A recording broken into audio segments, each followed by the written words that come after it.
गुरुर्ब्रह्मा गुरुर्विष्णुर् गुरुर्ब्रह्मा गुरुर्विष्णुर् गुरुर्देवो महेश्वरः गुरुर्देवो महेश्वरः गुरुसाक्षात् परब्रह्म गुरुर्साक्षात् परब्रह्म तस्मै श्री गुरवे नमः तस्मै श्री गुरवे नमः।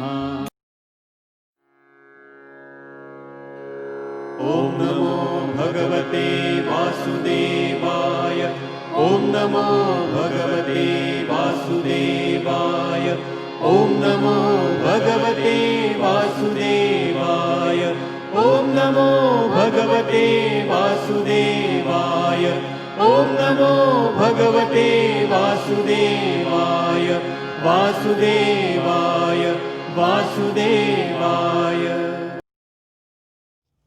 प्यारे भक्तों, जैसा कि आप जानते हैं, पहचानते हैं कि श्री हरि सचित्र श्री भागवत सुधा सागर सुख सागर भगवान वेद व्यासकृत श्री मद् भागवत 12 स्कंदों की सरल हिंदी व्याख्या श्लोक सहित प्रस्तुति की जा रही है। जाने पहचाने आचार्य श्री राजेंद्र कुमार के मुख द्वारा इस भागवत का शुभ आरंभ हो चुका है। मेरा आप सबसे आग्रह निवेदन है कि ऐसे अनमोल प्रसाद को ग्रहण करने से ना चूके। तो एक बार बोल दो ना, राधे राधे। प्रेम से बोलो श्री कृष्ण भगवान की जय, भोलेनाथ भंडारी की जय, माँ दुर्गा की जय, समस्त देवियों की जय, गौरा पार्वती की जय। मित्रों, पिछले यानी कि 5वां अध्याय में नारद जी का प्रसंग चल रहा था और नारद जी ने आप सबको दुखों का निवारण कैसे हुआ और उनकी भगवान से कैसे प्राप्ति हुई, यानी कि उनकी प्रेममयी लीला का वर्णन कीजिए। उससे बड़े बड़े ज्ञानियों की भी जिज्ञासा पूर्ण होती है। जो लोग दुखों के द्वारा बार बार रोंदे जा रहे हैं, उनके दुखी की शांति इसी से हो सकती है और कोई उपाय नहीं। यहाँ तक हमने पिछले धारावाहिक में आपको नारद जी की व्याख्या बतला रहे थे और नारद जी ने आप सबको प्रवचन दिए। तो 6ठा अध्याय हम शुरू करने जा रहे हैं। तो 6ठे अध्याय में आप हमारा अगला कार्यक्रम यानी कि प्रसाद ग्रहण कीजिए, जो नारद जी की यानी कि नारद जी के पूर्व चरित्र का शेष भाग, जो उनके पिछले जन्मों का वो चरित्र के बारे में आपको बतला रहे थे, उसका जो शेष भाग है वो अब सुनिए। श्री सूत जी कहते हैं, शौकीन जी, देव ऋषि नारद के जन्म और साधना की बात सुनकर सत्य व्यतीत नंदन भगवान श्री व्यास जी ने उनसे फिर यह प्रश्न किया। श्री व्यास जी ने पूछा, नारद जी, जब आपको ज्ञानो उपदेश करने वाले महात्मा गण चले गए, तब आपने क्या किया? उस समय तो आपकी अवस्था बहुत छोटी थी, स्वायंभू भव यानी कि बहुत कम आयु, स्वायंभ भव आयु। आपकी शेष आयु किस प्रकार व्यतीत हुई और मृत्यु के समय आपने किस विधि से अपने शरीर का परित्याग किया? देव ऋषि काल तो सभी वस्तुओं का नष्ट कर देता है, उसने आपकी इस पूर्व कल्प की स्मृति का कैसे नाश नहीं किया? बहुत अच्छा प्रसंग है। श्री जो सूत जी थे उन्होंने शौकीन जी देव ऋषि नारद के जन्म और शौकीन जी से कहा, नारद के जन्म और साधना की बात सुनकर सत्यवती नंदन भगवान श्री व्यास जितने भी ऋषि मुनि थे उनके सब के अंदर भगवान का ही यश होता था। क्यों? वो भगवान की आराधना करते थे। श्री व्यास जी ने उनसे फिर यह प्रश्न किया, मतलब नारद जी से। श्री व्यास जी ने पूछा, नारद जी, जब आपको ज्ञानोपदेश करने वाले महात्मा गण चले गए, मतलब पिछले जन्मों में जिन्होंने उनको ज्ञान प्रदान किया था वह चले गए, तब आपने क्या किया? उस समय तो आपकी अवस्था बहुत छोटी थी और स्वयं अनुभव आपकी शेष आयु किस प्रकार, यानी कि आप बतलाइए अनुभव कि आपकी शेष आयु किस प्रकार व्यतीत हुई, मतलब उसके बाद कैसा आपका चलन रहा।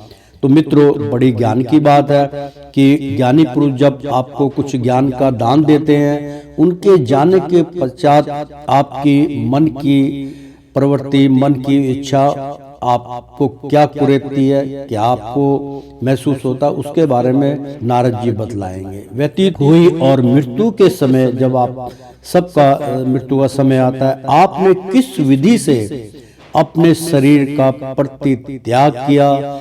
देव ऋषि काल तो सभी वस्तुओं को नष्ट कर देता है, उसने आपकी इस पूर्व कल्प की स्मृति का कैसे नाश नहीं किया? यानी कि जब आदमी इंसान मृत्यु को प्राप्त हो जाता है तो उसके जो पुण्य कर्म है वो उसको साथ के साथ मिलते, वो समाप्त हो जाते हैं और उसके बाद वो सब कुछ भूल जाता है।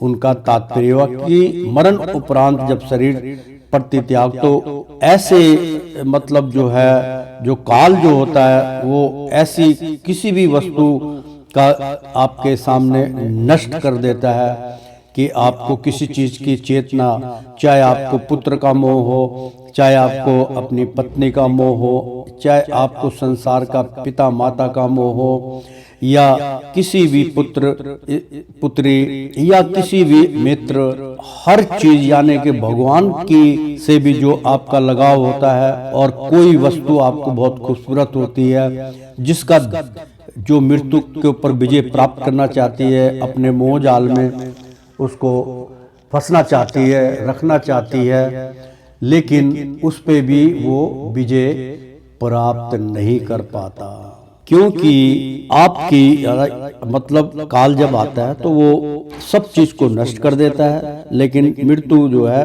उस पे विजय पाना असंभव हो जाता है और वो सब समाप्त कर देता है। तो उसने आपकी इस पूर्व काल की स्मृति का कैसे नाश नहीं किया? यानी कि जो पिछले जन्मों का आपका परोपकार था, जो आपकी यादगार थी, वो कैसे नाश नहीं हुई, इसके बारे में नारद जी बतलाओ। तो श्री नारद जी ने कहा, मुझे ज्ञानोपदेश करने वाले महात्मा गण जब चले गए तब मैंने इस प्रकार अपना जीवन व्यतीत किया। यद्यपि उस समय मेरी अवस्था बहुत छोटी थी, मैं अपनी माँ का इकलौता लड़का था। एक तो वह स्त्री थी, दूसरी मूढ़ और तीसरी दासी थी। यानी कि उसके अंदर ऐसे गुण थे मेरी माता के अंदर कि उनका इकलौता मैं पुत्र था, और वो एक स्त्री थी और दूसरे मूढ़ थी यानी कि मूर्ख थी, और तीसरे दासी थी। मुझे भी उनकी सेवा और कोई सहारा नहीं था। उसने अपने को मेरे अपने पास से जकड़ रखा था, यानी कि अपने मोह माया से जकड़ रखा था। वह मेरे योगक्षेम की चिंता तो बहुत करती थी कि ये बालक का आगे क्या होगा, क्योंकि योगक्षेम की यानी कि आगे जिंदगी का कैसे इसका योग साधक चलेगा, चिंता में बहुत करती थी। परंतु पराधीन होने के कारण यानी कि उससे हार जाती थी, वो पराधीन होने के कारण कुछ कर नहीं पाती थी। जैसे कठपुतली नचाने वाले की इच्छा के अनुसार ही नाचती है, वैसे ही यह सारा संसार ईश्वर के अधीन है। मैं भी अपनी माँ के स्नेह बंधन में बंधकर उस ब्राह्मण बस्ती में ही रहा। मेरी अवस्था केवल 5 वर्ष की थी। मुझे दिशा, देश और काल के संबंध में कुछ भी ज्ञान नहीं था। एक दिन की बात है, मेरी माँ गऊ धोने के लिए रात के समय घर से बाहर निकली। रास्ते में उसके पैर से सांप छू गया। उसने उस बेचारी को डस लिया। उस सांप का क्या दोष, काली की ऐसी ही प्रेरणा थी। मैंने समझा भक्तों का मंडल चाहने वाले भगवान का यह भी एक अनुग्रह ही है। इसके बाद मैं उत्तर दिशा की ओर चल पड़ा। उस और मार्ग में मुझे अनेकों धन धान्य से संपन्न देश, नगर, गांव, आहिरों की चलती फिरती बस्तियां, खाने, घेड़े, नदी और पर्वतों के तटवर्ती पड़ाव, वाटिकाएं, वन, उपवन और रंग बिरंगी धातुओं से युक्त विचित्र पर्वत दिखाई पड़े। कहीं कहीं जंगली वृक्ष थे जिनकी बड़ी बड़ी शाखाएं हाथियों ने तोड़ डाली थी। शीतल जल से भरे हुए जलाशय थे जिनमें देवताओं के काम में आने वाले कमल थे। उन पर पक्षी तरह तरह की बोली बोल रहे थे और भौरे मंडरा रहे थे। यह सब देखता हुआ मैं आगे बढ़ा। मैं अकेला ही था। इतना लंबा मार्ग तय करने पर मैंने एक घोर गहन जंगल देखा। उसमें नरकट, बांस, सेंठा, कुश, कीचक आदि खड़े थे। उसकी लंबाई चौड़ाई भी बहुत थी और वह सांप, उल्लू, सियार आदि भयंकर जीवों का घर हो रहा था। देखने में बड़ा ही भयभीत लगता था, भयानक लगता था। चलते चलते मेरा शरीर और इंद्रियां स्थिर हो गई। मुझे बड़े जोर की प्यास लगी। भूखा तो था ही। वहां एक नदी मिली। उसके कुंड में मैंने स्नान, जलपान और आचमन किया। इससे मेरी थकावट मिट गई। उस विजन वन में एक पीपल के नीचे आसन लगाकर मैं बैठ गया। उन महात्माओं से जैसा मैंने सुना था, हृदय में रहने वाले परमात्मा के उसी स्वरूप का मैं मन ही मन ध्यान करने लगा। भक्ति भाव से वशीकृत चित्र द्वारा भगवान के चरण कमलों का ध्यान करते ही भगवत प्राप्ति की उत्कट लालसा, यानी कि उसको विचार करने की लालसा से मेरे नेत्रों में आंसू छलछला आए और हृदय में धीरे धीरे भगवान प्रकट हो गए। व्यास जी उस समय प्रेम भाव के अत्यंत उद्रेक से मेरा रोम रोम पुलकित हो उठा। हृदय अत्यंत शांत और शीतल हो गया। उस आनंद की बाढ़ में मैं ऐसा डूब गया कि मुझे अपना और ध्येय वस्तु का तनिक भी भान ना रहा। भगवान का वह अनिवर्चनीय रूप समस्त शोकों का नाश करने वाला और मन के लिए अत्यंत लुभावना था।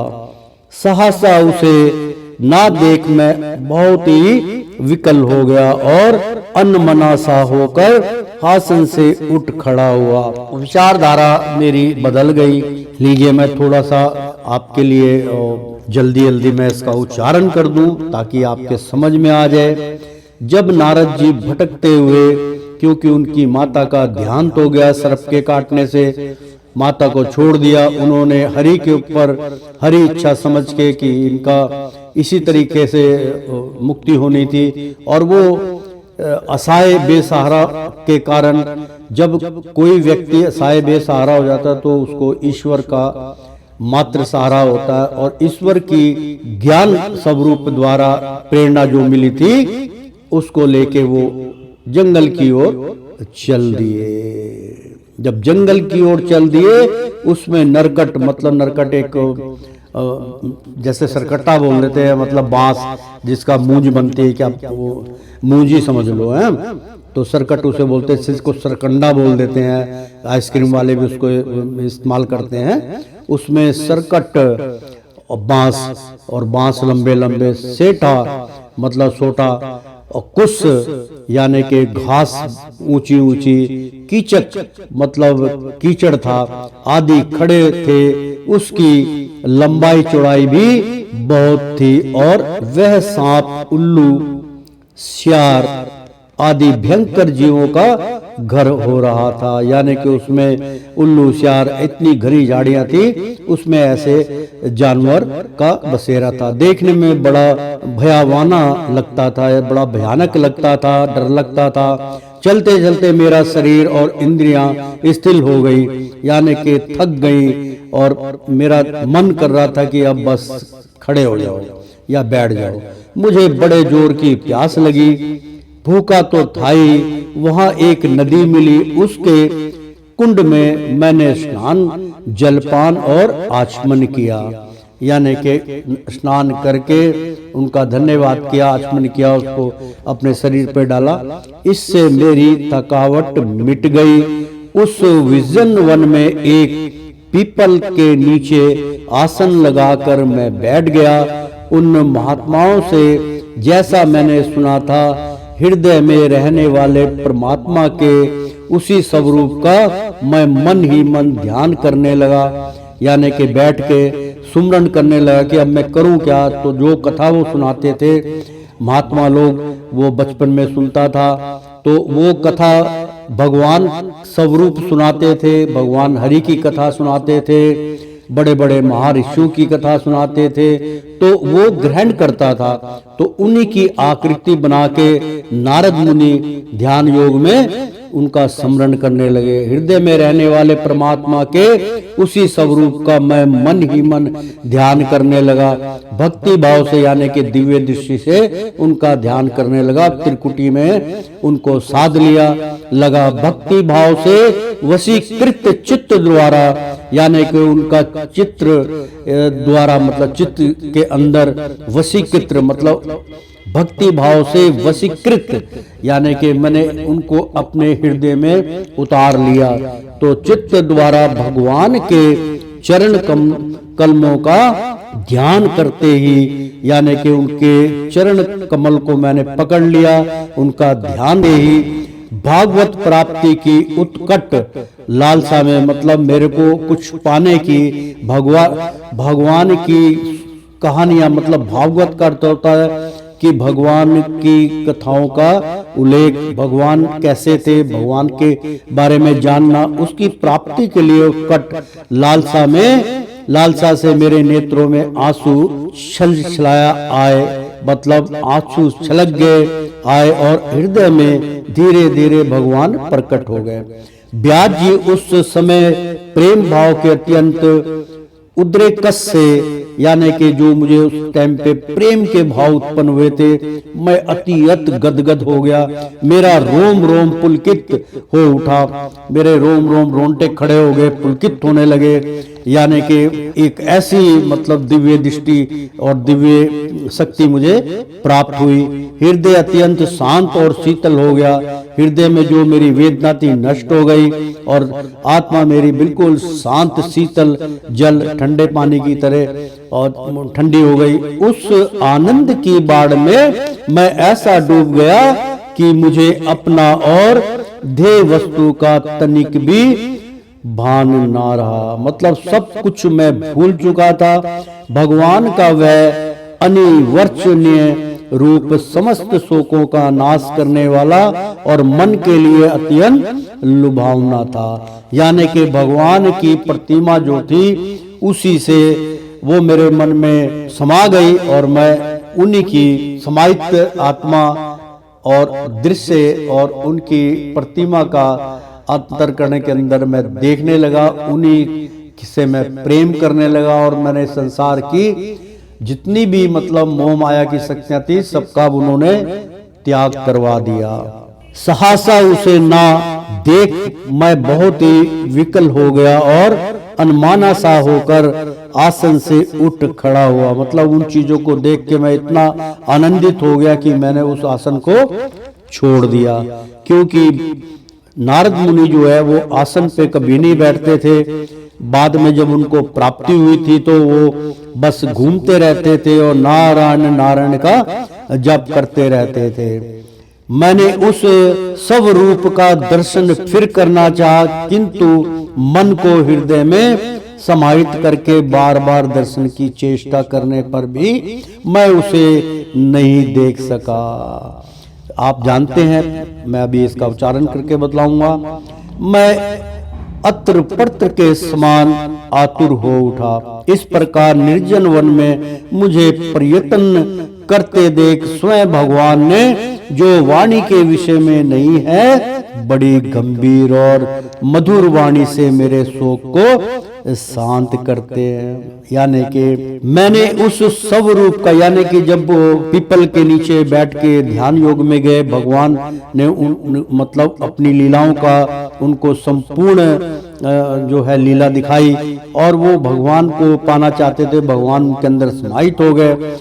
तो वो बड़ा ही मतलब लुभावना दृश्य था। उनके सहसा उठ से उसे ना देख मैं बहुत ही विकल्प हो गया। मतलब उनको देख के मैं इतना आनंदित हो गया कि मैं वो स्थान से खड़ा हो गया और उनके दर्शन की अभिलाषा लिए मैं भटकने लगा।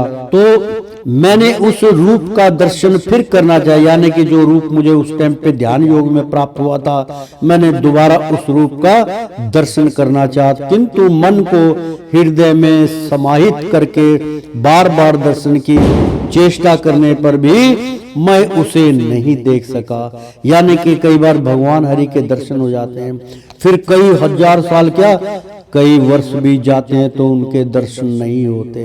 मित्रों, ये साथ लेखनी है। दर्शन की चेष्टा करने पर भी मैं उसे नहीं देख सका। मैं अत्र पत्र के समान, यानी कि जैसे उथल पुथल पत्ते हवा में उड़ते रहते हैं, अतपत्र के समान आतुर हो उठा, यानी कि बेचैन हो गया कि अब मैं करूं क्या। इस प्रकार निर्जन वन में मुझे प्रयत्न करते देख, यानी कि जिस प्रकार जो निर्जन मतलब बिना किसी देन के, कि यहाँ पे जंगल में मुझे कुछ प्राप्ति नहीं होगी, ना फल है ना इसका, मुझे कुछ निर्जन है, वो निराकार निर्जन है, यानी कि उसका कोई भाव नहीं उत्पन्न हो रहा है। इस प्रकार निर्जन वन में मुझे प्रयत्न करते देख स्वयं भगवान ने जो वाणी के विषय नहीं है, यानी कि ऐसे विषय के बारे में जो मैं वाणियों में उल्लेख नहीं कर सकता हूँ, उसका केवल अनुभव किया जाता है। स्वयं अनुभव करने में उस चीज का आपको पूरा लाभ मिलेगा, विषय नहीं है। जैसे कि जो आनंद की प्राप्ति होती है उसकी व्याख्या नहीं कर सकते आप, इसी प्रकार से भगवान ने जो वाणी के विषय में नहीं है, मैं कह नहीं सकता, बड़ी गंभीर और मधुर वाणी से मेरे शोक को शांत करते हुए से कहा, खेद है कि इस जन्म में तुम मेरा दर्शन नहीं कर सकोगे। यानी कि आकाशवाणी हुई, नारद जी बतला रहे हैं। तो मैं अंतिम में जब थक गया, बेचैन हो गया कि दोबारा मुझे किसी तरीके से वो दर्शनार्थ हो जाए, तो भगवान ने तरस खा के इस जंगल बड़े वन के अंदर तुम भटकते रहोगे, यहाँ मेरे को नहीं पा सकोगे। इसलिए ये कुदरत का एक लेख है। हुए से कहा खेद है, मतलब यानी कि मेरे को इस पे बड़ा अफसोस है, मैं खेद प्रकट करता हूँ कि इस जन्म में तुम मेरा दर्शन नहीं कर सकोगे। जिनकी वासनाएं पूर्णतया शांत नहीं हो गई है, उन अधर कचरे योगियों को मेरा दर्शन अत्यंत दुर्लभ है। क्योंकि जो भटक जाते हैं उनको फिर भगवान के दर्शन नहीं होते हैं। कभी कमंडल, कभी कुछ कभी चोला बदल, तिलकधारी बन, सब कुछ करने के पश्चात ऐसे व्यक्ति को मैं कभी दर्शन नहीं देता। उन अध कचरे यानी कि अधूरे कचरे की तरह योगियों को मेरा दर्शन अत्यंत दुर्लभ है। निष्पाप बालक यानी कि बालक जो होता है वो निष्पाप होता है, उसको पाप और पुण्य का कोई ध्यान नहीं होता। तो तुम्हारे हृदय में मुझे प्राप्त करने की लालसा जागृत करने के लिए ही मैंने एक बार तुम्हें अपने रूपी की झलक दिखाई है। मुझे प्राप्त करने की आकांक्षा से युक्त साधक धीरे धीरे हृदय की संपूर्ण वासनाओं का भली भांति त्याग कर देता है। अल्पकालीन संत सेवा से ही तुम्हारी वित्तवृत्ति मुझ में स्थिर हो गई है। अब तुम इस प्राकृत मलिन शरीर को छोड़कर मेरे पार्षद हो जाओगे। मुझे प्राप्त करने का तुम्हारा यह दृढ़ निश्चय कभी किसी प्रकार नहीं टूटेगा। समस्त सृष्टि का प्रलय हो जाने पर भी मेरी कृपा से तुम्हें मेरी स्मृति बनी रहेगी। मैं इसका उच्चारण करके आपको बतलाता हूँ। महाभक्तों, बड़ा आनंदित विषय चल रहा है और इस विषय को आप ध्यान से जब सुनेंगे तभी इसका परम फल आपको प्राप्त होगा। हुए जब वो भटक गया आदमी, जैसे हम भी भटकते हैं कि यार भगवान के दर्शन क्यों नहीं हो रहे हैं, मैं इतना ध्यान लगाता हूँ मेरा ध्यान नहीं लगता, तो श्रीमद् भागवत के आधार पे अगर आप इसको सुनेंगे तो सब कुछ प्राप्त होगा। तो कहा खेद है, भगवान देखो भगवान खेद प्रकट कर रहे हैं, मतलब अपने भक्त को कह रहे हैं कि खेद है कि इस जन्म में तुम मेरा दर्शन नहीं कर सकोगे। मतलब कितनी बड़ी बात, क्योंकि इस जन्म में तो मैं तुम्हें दर्शन नहीं दूंगा। अभी तुम पुण्य इकट्ठे कीजिए। जिनकी वासनाएं यानी कि जिसकी वासनाएं पूर्णतया शांत नहीं हो गई हैं, यानी कि अभी भी आपको कुछ पाने की इच्छा है, मेरे दर्शन पाने की इच्छा उत्पन्न है, इस संसार की थोड़ी बहुत चमक धमक आपको विचलित कर रही है, तो पूर्णतया शांत नहीं हो गई है, उन अधक कचरे यानी कि अध कचरे जो अधूरे हैं योगियों को मेरा दर्शन अत्यंत दुर्लभ है, इसलिए उनको दर्शन प्राप्त नहीं होते। उनकी लालसा बड़ी होती है, उनको धन कमाने की, द्वार द्वार पे जाके धन मांगना और विचलित होना, मुझे गाड़ी चाहिए, मुझे बंगला चाहिए, मुझे ये चाहिए, वो दुनिया भर के उनके मतलब तृष्णा बढ़ जाती है, उसमें मेरे दर्शन का कोई अभिप्राय नहीं है। तो निष्पाप बालक मतलब नारद जी को कहते हैं कि हे नारद मुनि, मतलब नारद तो उनका नाम बाद में पड़ा था, तो निष्पाप यानी कि तुमने तो जिंदगी में पुण्य और पाप किए ही नहीं, तुम्हारी आयु अभी केवल 5-6 वर्ष की है, तो निष्पाप बालक तुम्हारे हृदय में मुझे प्राप्त करने की लालसा जागृत करने के लिए ही मैंने एक बार तुम्हें अपने रूप की झलक दिखाई है। वो भगवान ने इसलिए दरस दिखाई थी कि इस जन्म में इसने बड़े बड़े ऋषियों का पुण्य प्राप्त किया, उनका झूठन खाया, तो उनका ज्ञान इनके अंदर प्रवेश हो गया, तो भगवान को साक्षी मान के वो अब मेरा ही जो है स्मरण करता है। इसलिए मैंने तुम्हें अपने अंदर समाहित करके कि मेरे अलावा इस संसार में कोई और दूसरा नहीं है, तो मैंने आपको इसीलिए दर्शन दिए थे कि मैं प्रत्यक्ष हूँ। मुझे प्राप्त करने की आकांक्षा से युक्त साधक धीरे धीरे हृदय की संपूर्ण वासनाओं का भली भांति त्याग कर देता है। कहने का मतलब ये हुआ कि नारद, हे नारद मुनि बालक स्वरूपी, कि आपने जो ज्ञान प्राप्त किया था संतों से, तो आपके मन के अंदर थोड़ी सी मतलब कसक रह गई है कि वो उन्होंने भगवान की जब आपके सामने प्रस्तुति की कि भगवान ऐसे थे, वो ये लीलाएं करते थे, तो आप में एक संशय का विषय बन गया कि भगवान कैसे थे, जैसा बताया वैसे थे तो आपको यकीन दिलाने के लिए मुझे दर्शनार्थ होने पड़ा। जैसे मैं बार बार आप लोगों को हर एपिसोड में, हर धारावाहिक में बतलाता हूँ कि भगवान के दर्शन दुर्लभ नहीं है।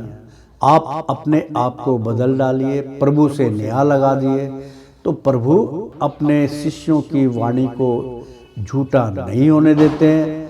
आप उन पे यकीन कीजिए, आपको दर्शन अवश्य प्राप्त होंगे। तो वासनाओं का यानी कि हृदय की संपूर्ण वासनाओं का मतलब आप किसी और से मत जोड़िए। किसी चीज की भी, मतलब खाने पीने की इच्छाएं जो है आपकी, वो वासनाओं का भली भांति त्याग कर देता है। तो अल्पकालीन तंत्र से सेवा से ही तुम्हारी वित्र चित्त वृत्ति मुझ में स्थिर हो गई है। अब तुम इन प्राकृत मलिन शरीर को, यानी कि प्राकृतिक का जो ये दिया हुआ मलिन मतलब मैला शरीर है, नष्ट होने वाला शरीर है, ये मिट्टी में मिल जाएगा, गंदा शरीर है, इसमें मलमूत्र है। तो अब तुम इस प्राकृतिक मलिन शरीर को छोड़कर मेरे पार्षद हो जाओगे, यानी कि मेरे ही बन जाओ। मुझे प्राप्त करने का तुम्हारा यह दृढ़ निश्चय कभी किसी प्रकार नहीं टूटेगा। समस्त सृष्टि का प्रलय हो जाने पर भी मेरी कृपा से तुम्हें मेरी स्मृति बनी रहेगी। यानी कि भगवान कहते दुनिया में कुछ भी हो जाए, क्यों ना परमाणु बम भी गिर जाए, लेकिन मेरी स्मृति जो है, मेरा आचरण जो तुम्हारे मन से कभी नहीं निकलेगा, चाहे कितने भी कष्ट आ जाए, दुख आ जाए। ऐसा आशीर्वाद महात्माओं की कृपा से नारद जी को इस जन्म में मिला। तो मेरी स्मृति बनी रहेगी। आकाश के समान व्यक्त, ये जिस प्रकार से आकाश है जिसका कोई छोर नहीं है, स्वर शक्तिमान महान, यानी कि आकाश के समान व्यक्त स्वर शक्तिमान मतलब सबसे बड़ा शक्तिशाली महान परमात्मा, इतना कहकर चुप हो गए। उनकी इस कृपा का अनुभव करके मैंने उस श्रेष्ठों से भी श्रेष्ठतर भगवान को सिर झुकाकर प्रणाम किया।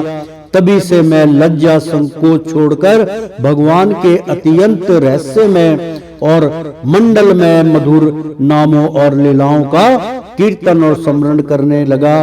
प्रहा और मत्सर मेरे हृदय से पहले ही निर्वित हो चुके थे, यानी कि जो इधर उधर का जो मेरा ध्यान था, जो मेरे मतलब खाने पीने की मत्सर मतलब खाने पीने की तरफ मेरा वो था, उसका मेरे हृदय से पहले ही निवृत्त हो चुका था, वो निकल चुके थे।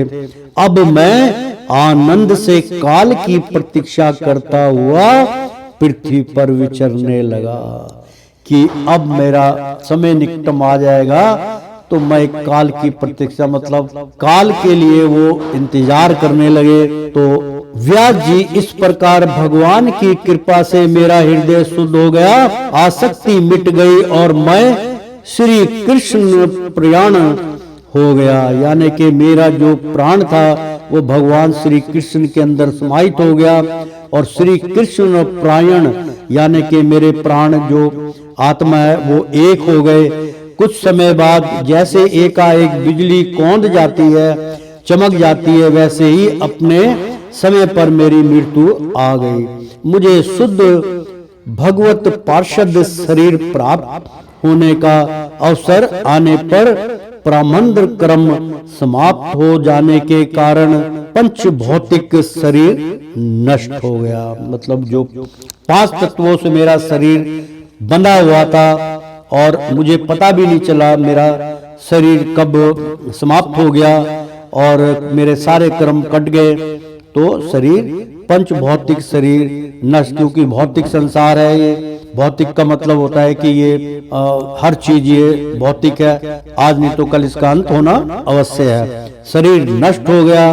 कल्प के अंत में यानी कि उसके अंत में क्या हुआ, कल्प के अंत में जिस समय भगवान नारायण एकाणव प्रलयकालीन समुद्र के जल में शयन करते हैं, बता रहे हैं कि भगवान जल के अंदर शयन करते हैं, जो उन्होंने अपने नेत्रों द्वारा देखा था। एकार वर्ण मतलब उनका वर्णन करते हुए, उस समय उनके हृदय में शयन करने की इच्छा से इस सारी सृष्टि को समेटकर ब्रह्मा जी जब प्रवेश करने लगे, तब उनके श्वास के साथ मैं भी उनके हृदय में प्रवेश कर गया। एक सहस्त्र, यानी कि इतनी बड़ी बात कही उन्होंने कि ये जब इस संसार का पतन होता है तो जैसे अजगर एक जगह पे बैठ के सांस को अंदर की ओर खींच लेता तो कई किलोमीटर तक के पक्षी जानवर सब उसके अंदर समाहित हो जाते हैं। इसी प्रकार से ब्रह्मा जब सृष्टि का विनाश करते हैं तो एक ही झटके में वो अपने अंदर पूरी दुनिया को निगल जाते हैं। तो प्रेम से बोलो श्री कृष्ण भगवान की जय। तो श्वास के साथ मैं भी उनके हृदय में प्रवेश कर गया। एक सहस्त्र चतुर्युगी बीत जाने पर, मतलब एक 4 युग बीत गए, चतुर्युगी बीत जाने पर वो समय बीत गया।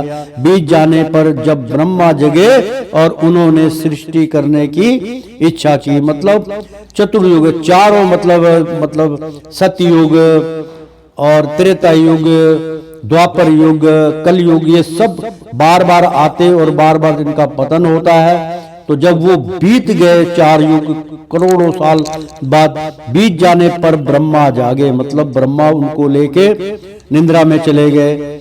और जब वो जागे तो उन्होंने सृष्टि करने की इच्छा की। तब उनकी इंद्रियों से मरीचि आदि ऋषियों के साथ मैं भी प्रकट हो गया।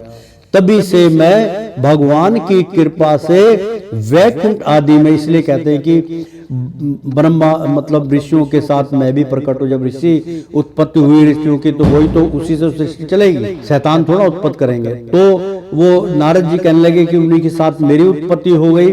तो कहने का मतलब कि सब ब्रह्मा के पुत्र हैं, ब्रह्मा से उत्पत्ति हुए हैं, तो इसीलिए नारद जी भी ब्रह्मा के पुत्र कहलाए।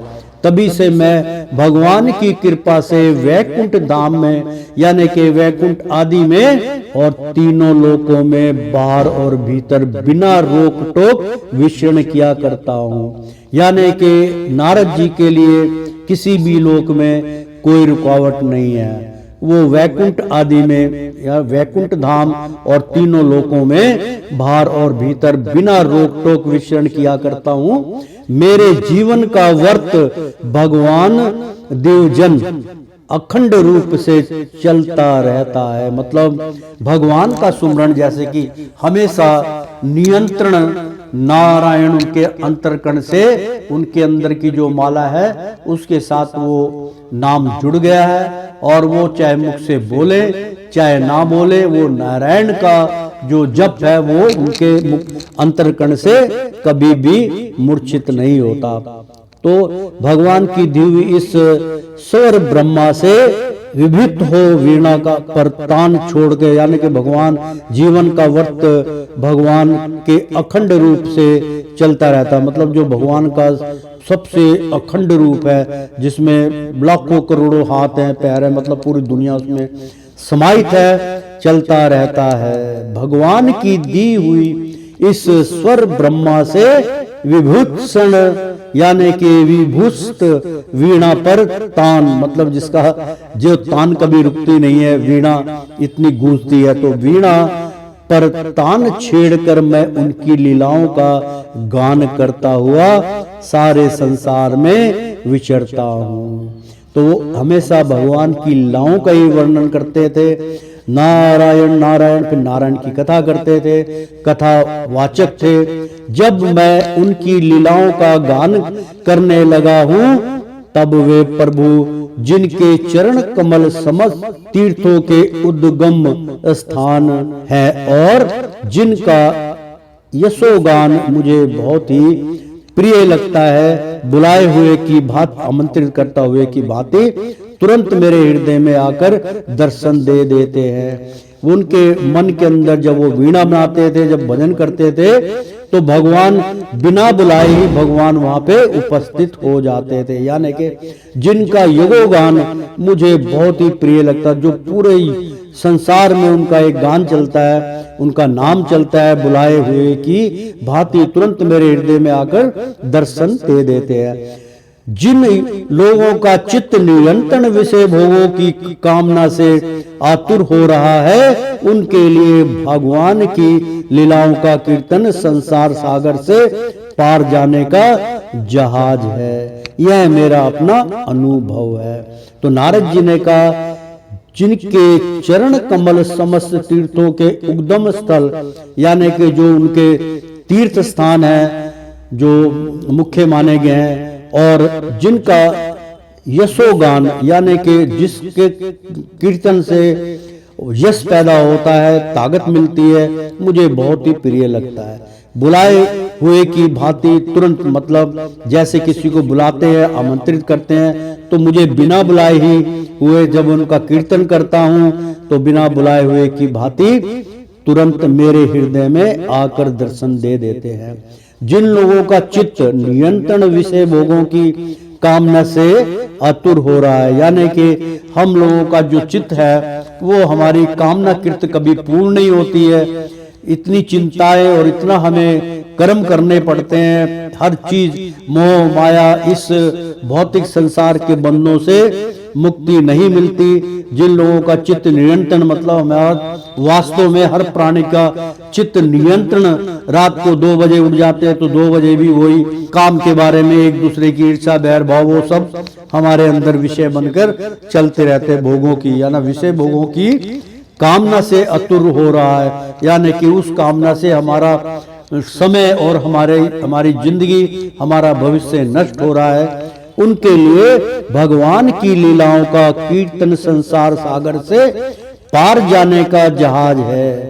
यानी कि आप कहीं भी बैठो, भगवान के बारे में उल्लेख कीजिए, कीर्तन कीजिए, नारायण का जाप कीजिए, हरि इच्छा कह के उनका आदर सम्मान कीजिए, तो समझ लिए आप पार लगने वाले जहाज पे बैठ चुके हैं। यह मेरा अपना अनुभव है।